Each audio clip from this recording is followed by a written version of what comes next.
Moi! Tällä videolla mä haluan tuoda hevosen kehon luonnollista asentoa esille ja sen tärkeyttä. Eli tässä mä ratsastaessa huomasin, että täällä ei ole niin sanotusti kaikki jalat tallella. Ja todennäköisesti tämän hevosen oikea lapa oli kipeä. Ja sittenhän se vaikuttaa koko kehon käyttöön ja erityisesti sen oikean jalan käyttöön. Kyseessä on siis nuori hevonen ja nuoren hevosen ratsutuksessa on tärkeää säilyttää se kehon luonnollinen asento ja mahdollisesti korjata, jos tulee ongelmia. Meidän täytyy oppia vaalimaan sitä hevosen luonnollista asentoa, koska muutenhan se ratsastus ja liikutus kuluttaa sitä hevosta. Ja kun se hevonen saa toimia omassa painopisteessä, omalla luonnollisella kehon asennolla, hevosen lihakset voi toimia niin, että se tukee eikä kuluta sen hevosen kroppaa. Tässä on nyt nopeutettuna tämä pätkä, eli tässä edetään todellakin sen hevosen kehon mukaan, eli sen hevosen luontainen energia, luontainen vauhti määrää sen, että miten tässä edetään. Tähän siis on erilaisia tehtäviä ja tekniikoita, millä hevonen autetaan siihen, että se saa takaisin sen oman luonnollisen asennon.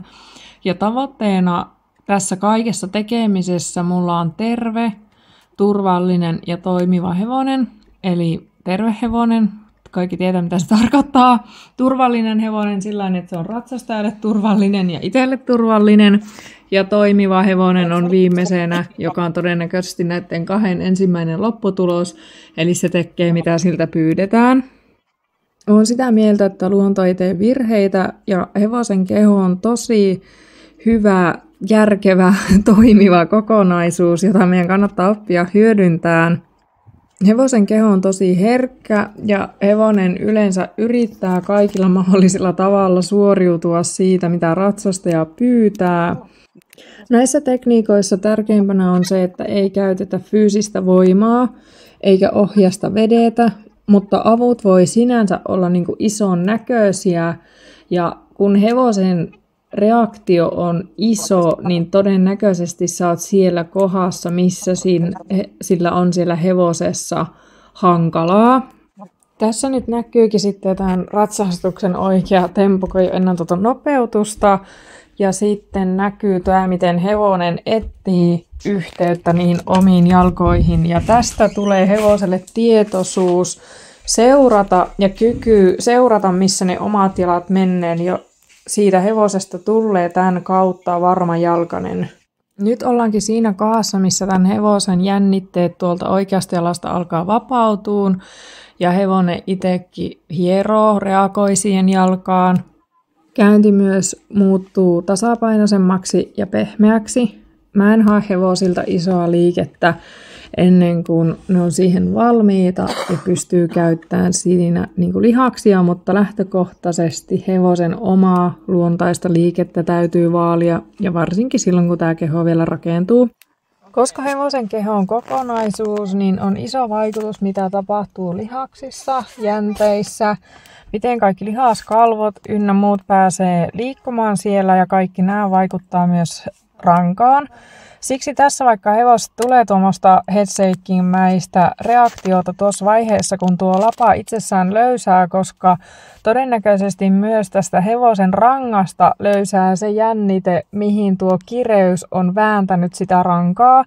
Eli se voi vaikuttaa sillä kehossa vaikka niin, että se hevosen ranka ei pääse joustaan jokaisesta nikaamavälistä, missä sen pitäisi luontaisesti pystyä joustamaan.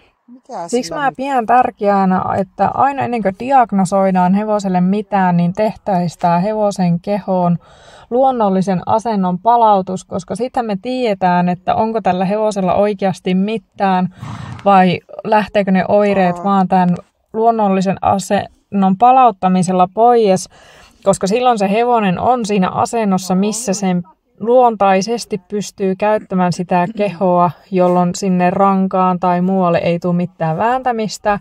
Mutta jos se hevonen menee pois omasta asennosta ja painopisteestä, niin vaikka selkäranka ei pysty toimimaan omalla luonnollisella tavalla, ja sittenhän me tiedetään, että ne nikaamavälit saattaa lakata joustamasta, jopa luutua yhteen. Näissä juttuissa sun herkkyys on sun voimavara, ja kun sä saat sitä viestiä, että sun hevosella on jotakin, niin se on mun mielestä se aika, että silloin pitää toimia ja palauttaa se hevonen sinne omaan kehon äärelle, ja sama sen ihmisen täytyy myös omalla tavallaan palautua siihen oman kehon äärelle. Eli tässä kun te seuraatte tätä mun ratsastusta, niin tämä on tietoisuusharjoitus mulle ja tuolle hevoselle. Tämä on meditaatio mulle, meditaatio tälle hevoselle.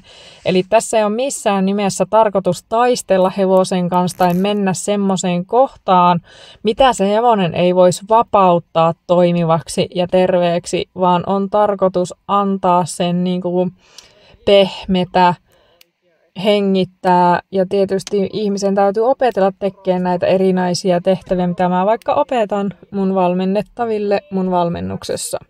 Lopputuloksena kuuluu olla aina tyytyväinen hevonen. Se lisää hevosen motivaatiota.